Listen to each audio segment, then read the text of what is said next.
DVC ছাড়া জলে প্লাবিত হয়ে গেছে উদয়নারায়ণপুরের প্রায় 9টি গ্রাম।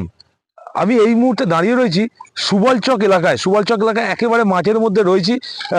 আমার ক্যামেরা পার্সনকে বলবো একটু দেখাতে। মাঠে কিন্তু বিঘার পর বিঘা জমি একেবারে যে আলু চাষ হয়েছিল, আর রাতারাতি সেই আলু চাষ একেবারে জলের তলায়।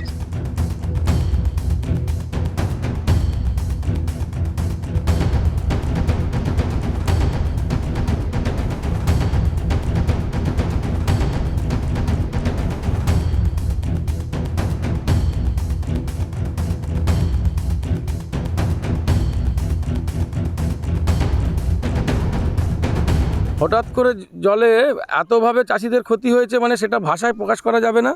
চাষিরা অনেক কষ্ট করে ঋণ করে যে চাষ করেছিল, তাদের যে অর্থকরী ফসল আলু, সেটা তারা আজকে যেভাবে তারা ক্ষতির মুখে সম্মুখীন হয়েছে, প্রায় তারা নিঃস্ব।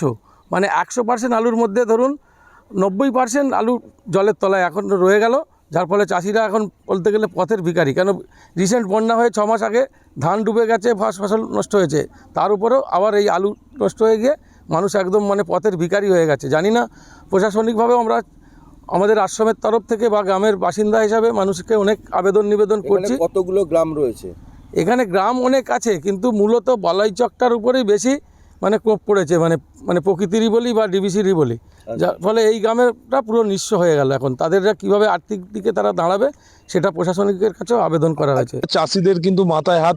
তারা যেটা জানাচ্ছে, তারা বিভিন্ন জায়গায় ব্যাংক থেকে তারা লোন নিয়ে এবং অন্যান্য জায়গা থেকে তারা ঋণ নিয়ে এই কিন্তু চাষ করেছিলেন, এবং সেই চাষ এখন আপাতত জলের তলায়। একেবারে সেই চিত্র তুলে ধরছি উদয়নারায়ণপুর থেকে। হাওড়া থেকে ক্যামেরায় এসকে সুরাজের সাথে সৌরভ সর্দার, টাইপ টিভি বাংলা।